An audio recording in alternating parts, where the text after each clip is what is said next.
Welcome to the Eagle's Way, a 6-part program on mentorship. And welcome to my home, a mountaintop farm in Virginia, a place where eagles actually live.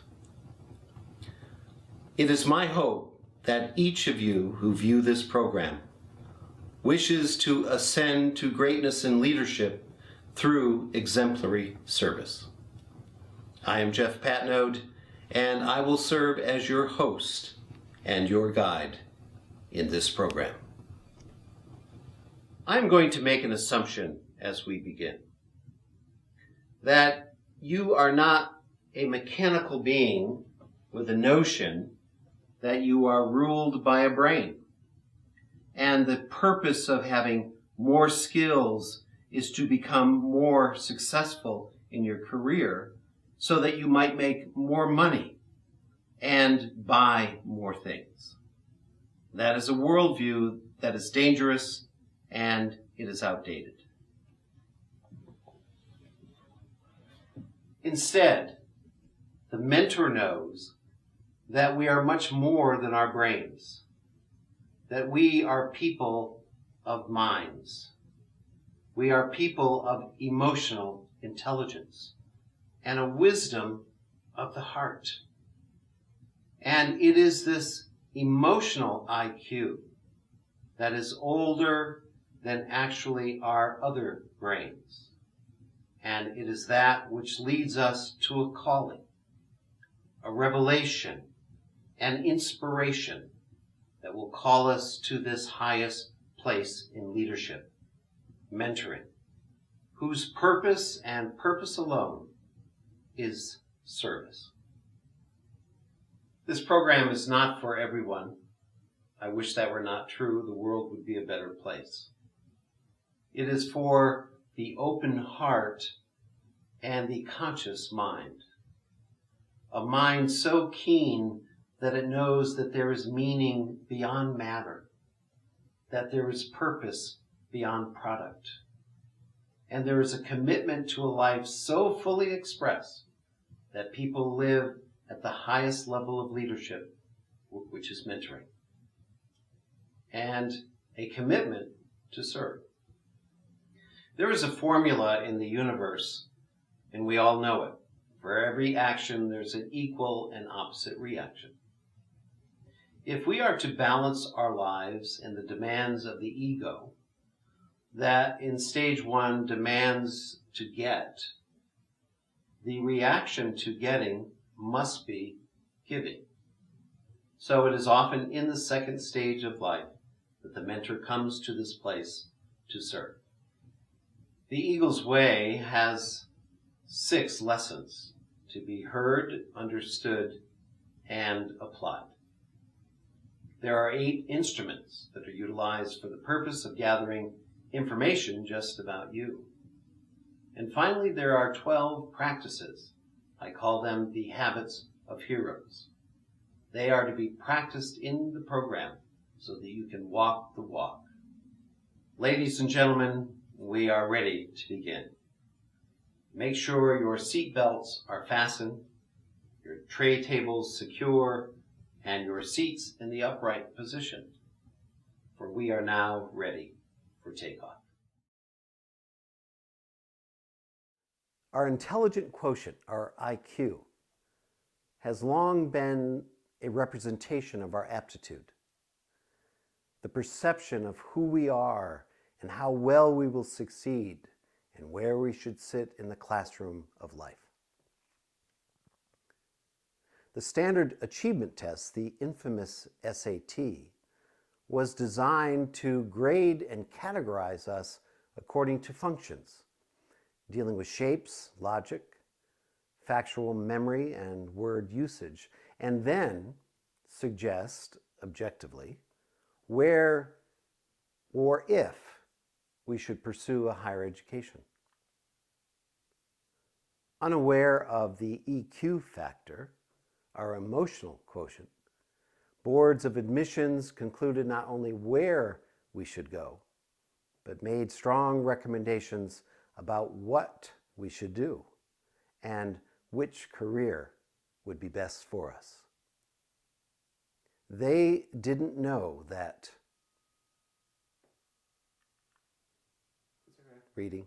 Okay, that's all. That's oh. Might be 2 o'clock now. No, it's 12:30. Robert Fulghum wrote, "Soul is found in the quality of what I am doing. If my activities have a sense of truth and integrity, if they are deep in meaning, then they are rich in soul, and so am I.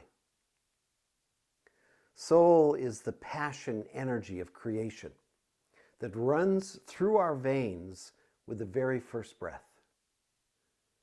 And it continues to flow until we start being silent about things we believe.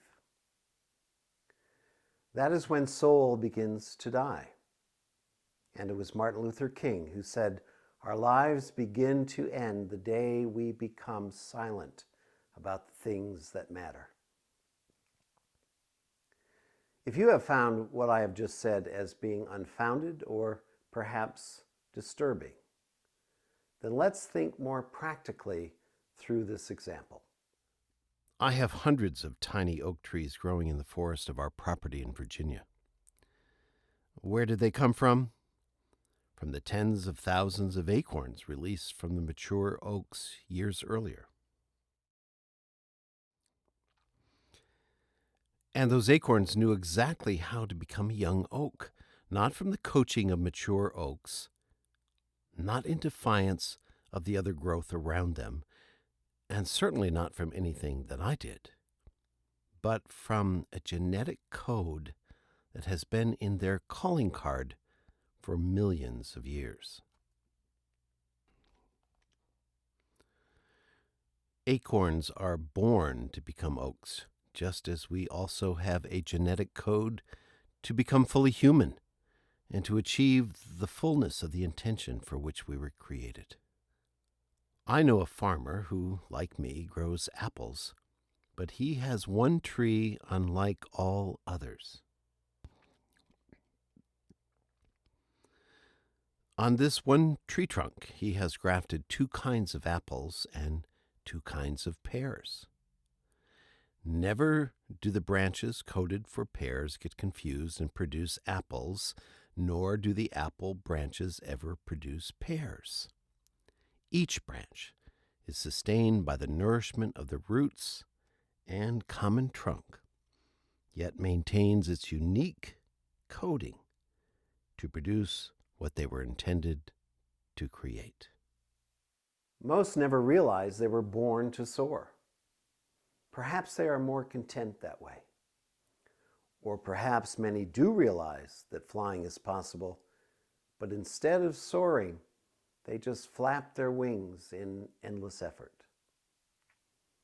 It was poet William Blake who wrote, "How can we know the unknowable? Where is the secret hidden? It is within the realm of mystery where each of us can discover this subtle yet blatant cry to become, to grow, to fulfill our potential. Just as eagles were not called to be crows, we are not created to remain asleep. For with our first breath, we ignite that coded structure within our mysterious selves, so that we may be inclined to wonder, to experience the gift of awe, to soar to the highest of heights. This is the aptitude of soul." The most beautiful thing we can experience is the mysterious. It is the source of all true art and all true science. He to whom this emotion is a stranger, who can no longer pause to wonder and stand wrapped in awe, is as good as dead. His eyes are closed. Eagles are not born to merely flap their wings, they soar. Knowing how to use the updraft of the natural thermals, they rise to unimaginable heights.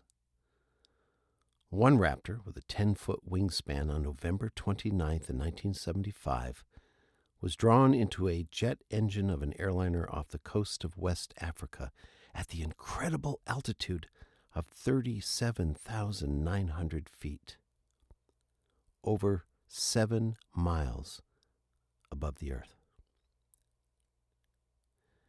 Anser indicus geese are regularly seen flying over Mount Everest at 30,000 feet. Just an afternoon jaunt for them. Just an afternoon jaunt for them. For what is such a momentous accomplishment for the human and has served as a desperate hunger for such pilots as Wright, Lindbergh, or the Greek mythological character Icarus, is a goal more easily realized for those born to fly. Let me say more about coding. There is something definite within DNA that suggests whether you will be an apple or a pear. But there's something that transcends DNA, a different code that is unique for us all. This code is hidden, perhaps, in the other 97% of the DNA molecule that is unused. This code is also perhaps designed by an intelligence that is beyond the knowable. But what is known is this. And the calling is this: many hear, some pursue, and few fulfill. Come higher, dive deeper, soar toward the full utilization of your potential. For you were born to fly.